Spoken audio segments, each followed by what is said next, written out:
Welcome, everybody. We are coming live from Doola HQ. We're at a different desk setup today. We're at the big widescreen monitor. We're going to give this a try. And for today's topic, we're going to be covering building a team. Now, we love the live chats. Don't be shy. Pop it on the live chat. Well, honestly, we'll put the live chat on the stream. I haven't done this in the past, but I tried it out this morning. So if there's questions, if there's feedback, it's on the stream. So let's see how this goes. We'll try it out live. And today's topic is going to be covering building a team. And there's every mistake in the book, I think I've 100% made.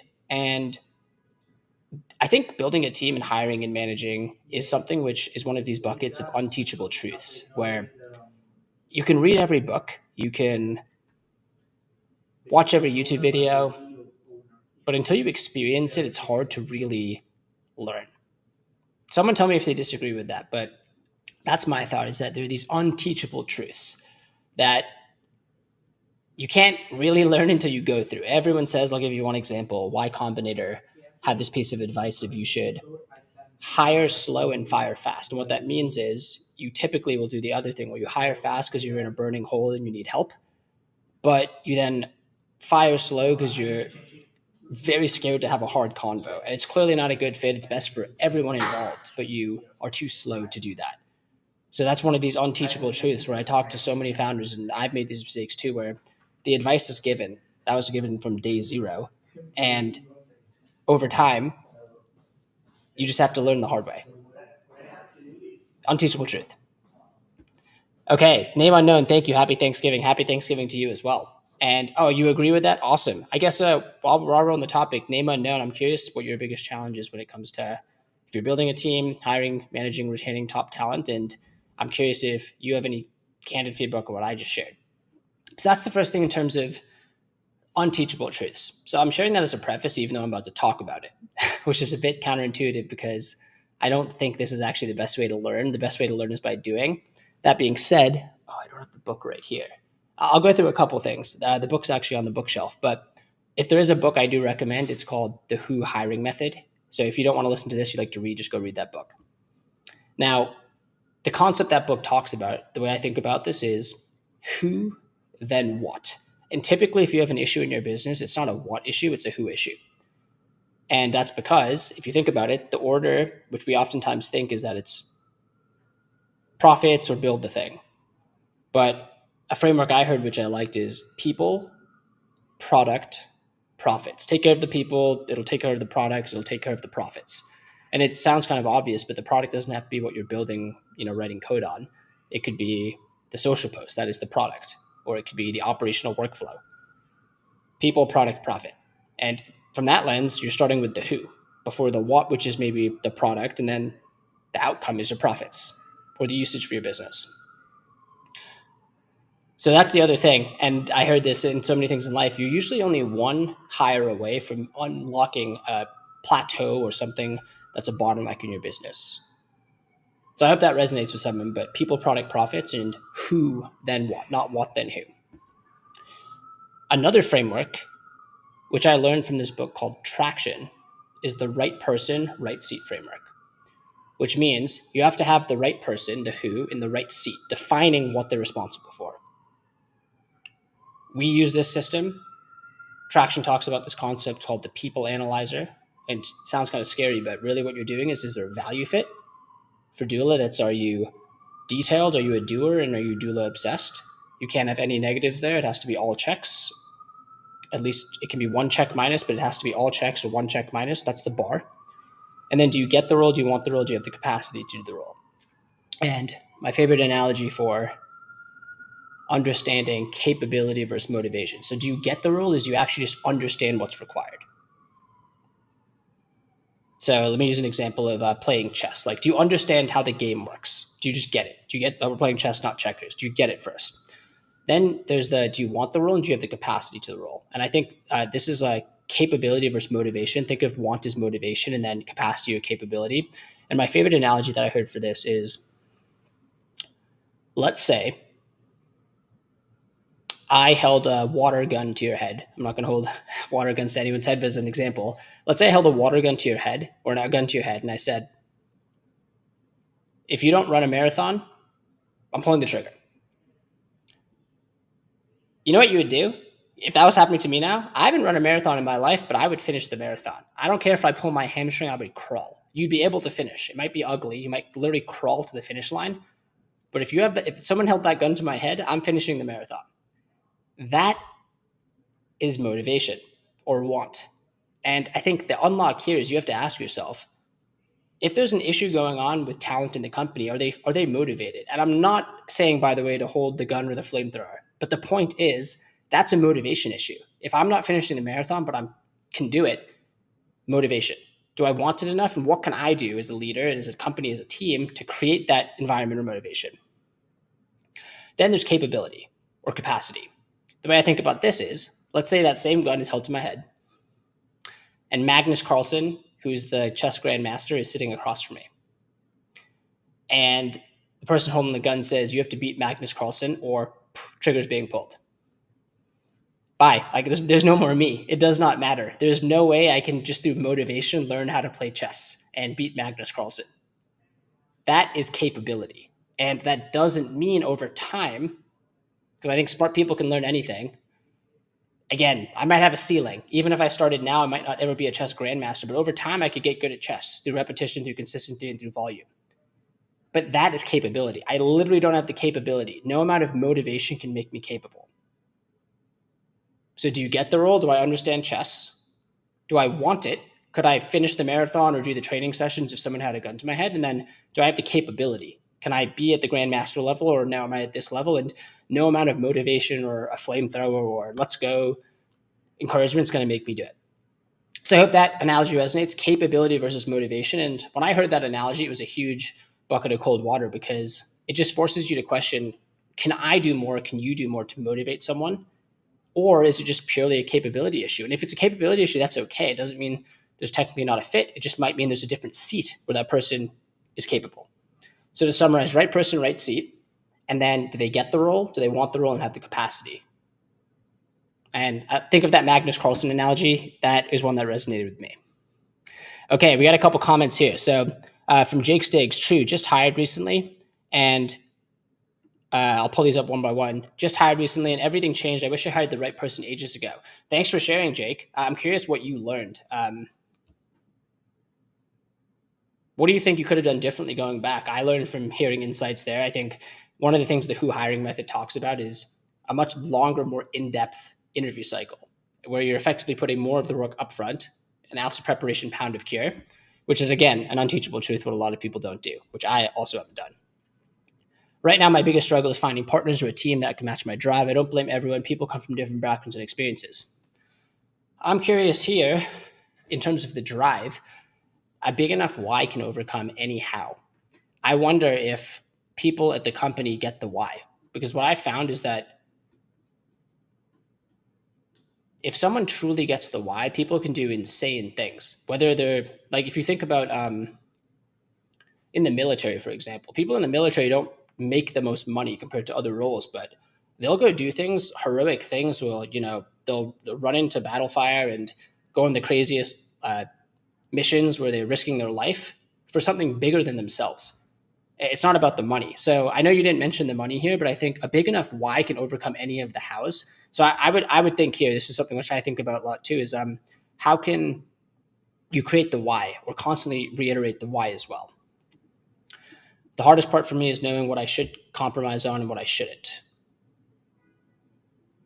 Thanks for being vulnerable and sharing there. I think, again, I'm very curious here. If I don't think you should compromise on your company's values if they're important to you, but maybe the standard you're holding someone to is not needed for the role. Maybe it's like a one size fit all standard. That isn't a value. I'm trying to think for a specific role where, maybe in one role, this criteria matters way more. It does matter in one role, doesn't matter in another. So I'm curious if there's any additional double click there, name unknown. Jalfonzi, how's it going? I watched a podcast on business and they said to look for people that have that give a shit factor, essentially the people that actually care. How do you test for this in an interview?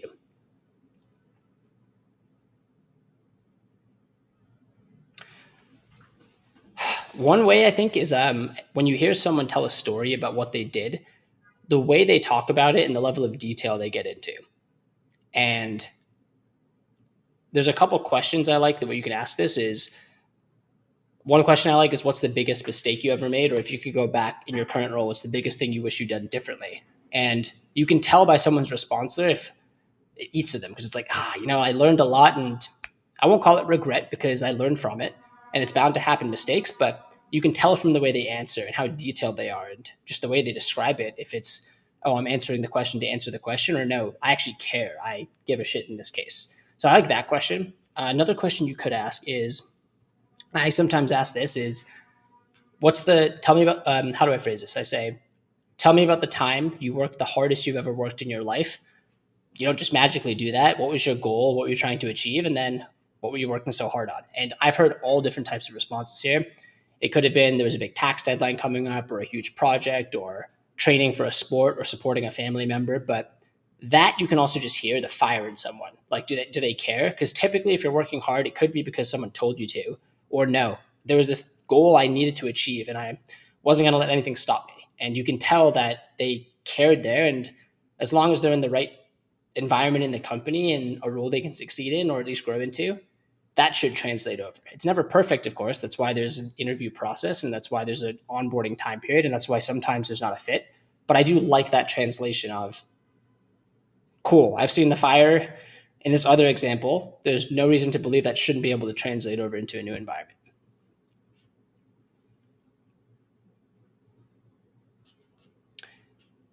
Okay, keep the questions coming. We got the stream on the screen, the live chat up here. Another thing which I think is worth calling out here is mission driven companies versus mercenary companies. And the way I'd explain this is, if you think of a mercenary, in the traditional sense, they are being paid for protective services or for going on a mission to, defend someone or attack someone or fight someone. They're a mercenary getting paid for, I'll go do the thing. Mission driven would be, that doesn't mean you can't get paid, but the mission would be, I'm doing it in pursuit of this mission. I do think overall that there's pros and cons of both. But I think my belief is that if you have a mission driven company, it helps in so many other ways. Because if you're a mercenary, I think it's inherently more transactional. It's purely what's in it for me and what's in it for you. And that isn't to say that in a mission driven company, those things don't apply. I think they actually do. What's in it for me here as part of this transformational tour, the Alliance talks about this, or what's in it for the company? What can I help the company do? So there are transactional aspects. I think it's naive to say there aren't. But if you're a mission driven company, I think it helps in so many ways, where if you're comparing two jobs or two opportunities, wouldn't you want to work at the company which is trying to democratize access to American entrepreneurship? I guess I'm doing a self plug for Doola here versus hey, here's the job description. We just want you to do this. I think having that aspiring mission can excite people more. And I know this because it excites me. And when you build something and help people achieve that goal, it can be really addicting. That's the best way I'd put it. It's addicting. It's a dopamine rush which never ends, where every day getting the review never hurts. Every day getting the review never gets old. The negative reviews hurt because there's friction for this person achieving the mission which they trusted you to do. So I do think, don't sleep on having a mission-driven company. I remember early on, I used to think, and it's so easy to think, what's the point of defining the value of the mission? We're just one person, we're three people, like who cares?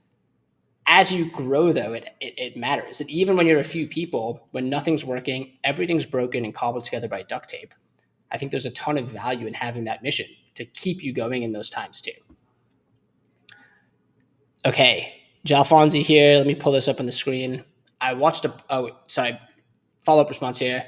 Thank you. I've made a note of these questions to ask in an interview. Awesome. I'm curious if you have any questions that you like, Jalfonzi, or you've been asked as well. Anything that comes to mind there.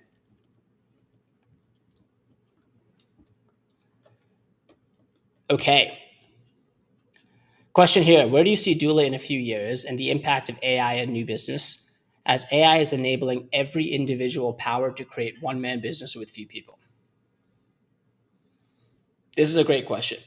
Where do I see Doola in a few years? Working with a lot more founders. How do you work with more founders? We provide more value, and we don't only provide value from starting businesses, but we help educate you on how to start a business. We help you scale a business. We help you not only get to first sale, but then get to scale.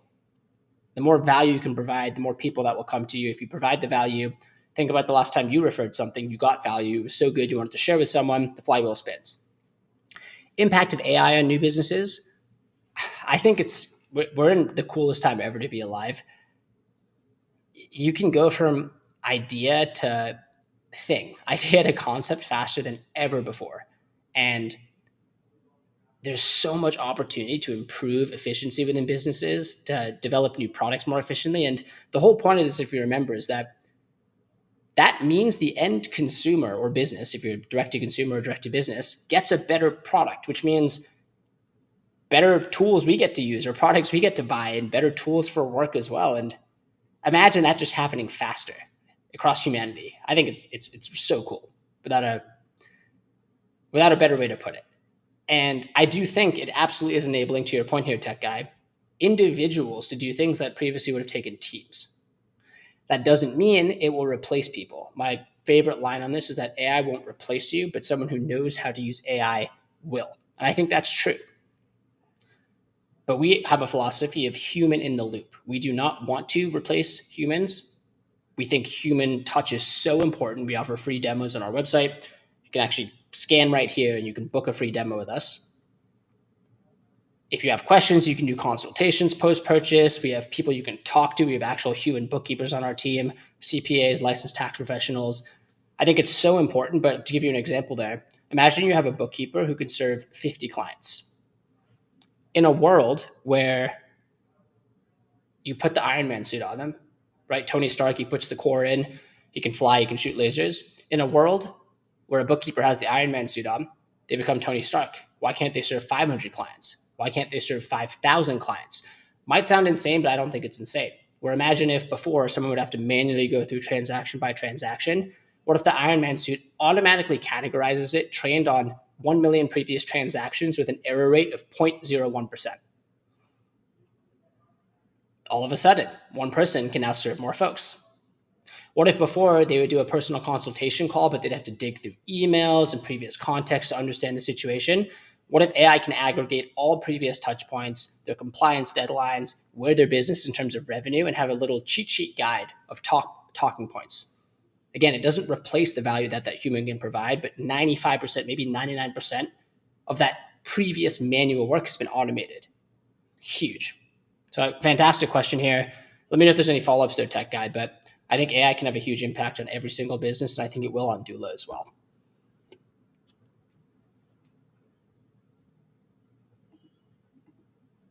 As a reminder for folks, the initial topic for today, which we started on, we circled back a bit, was building a team, hire, manage, retain top talent. You can go back in the video. This will be on the channel where we covered a few analogies, people, product, profits, these unteachable truths, the concept of sometimes you just have to learn it for it to really sink in. We talked about capability versus motivation. We talked about the people analyzer, value alignment, gets it, wants it, the capacity to do the role. And we talked about interview questions to see if someone has the it factor. And then we talked a little bit about the impact of AI. So we've gone all over, but again, we love the live chat. New question that came in here. We always love the live chat. Question here. What is the size of Doola and how does the day look like for the team? Right now, Doola is just over 90 people, fully global team. I'm here in New York City right now. And day in the life for the team, it really depends on the team. I can share mine in the mornings, and I actually just did this. I've been doing this on YouTube via live stream. Mornings, deep work. That's where no meetings. Ideally, I get at least 3 hours. If I can only get 2, I'll take 2. If I can get 4, I'll get 4. The earlier I wake up, the more deep focus time I have. But that is my heads down time to get into flow state. That's my maker mode. Then at about 10 or 10:30, I flip to manager mode. That's where meetings, unblocking the team, context switching, pilot on, manager mode. And the other thing which I learned from this book, High Output Managed by Andy Grove, meetings are the medium by which managerial work gets done. When I heard that, I was like, holy crap. I used to think of meetings as a necessary evil. But then when I heard meetings are the medium by which managerial work gets done, it completely flipped. I wish I read the book years ago. Completely flipped my viewpoint on meetings. They're literally just the medium. Think about if you're Michelangelo, your medium might be the pick or your hands. If you're a manager, a meeting is the medium by which you work. It's your scalpel. It's your baseball bat. It's the medium. It's how you do work as a manager. You have to have meetings. And if you then think about it, if that's the medium, then your job becomes how do you have the best meeting? And the way you have the best meeting is you have the best preparation. Like anything else in life. How do you hit the game winning shots? Because you practice your free throws, you practice your shots. Ounce of preparation, pound of cure. And then what that looks like is okay, if I have these meetings, a lot of my heads down focus time is thinking, what am I covering in this meeting? Is this going to be the best use of time for the meeting? Is the agenda set? Are we actually asking the right questions? And that flip for me made, before it changed it from, I thought the only way I'm doing work is heads down on a task or writing something or sending outbound emails. And don't get me wrong, there still is some of that. There's a lot of that actually. It depends on what I'm working on. But if the meeting is the medium, then the work becomes how do you give yourself the most leverage during that meeting? And I think preparation is the key there. Anytime in life, I think if you feel nervous about something, maybe there's butterflies, but if you're prepared, it goes away. And I felt this in so many things. Yes, there's going to be high stakes situations, but even in a meeting, if I'm prepared and I've done my work, you feel a lot less nervous, whether it's pitching an investor or a team meeting where you're presenting something. Okay. As a reminder for everyone, we go live every week, rain, snow, sun, or shine. And if anyone has any questions about starting a business, launching a business, leveling up, anything we covered today, you can schedule a demo right here at doola.com. You can schedule up here, you can schedule here. Live from New York City, we will be back next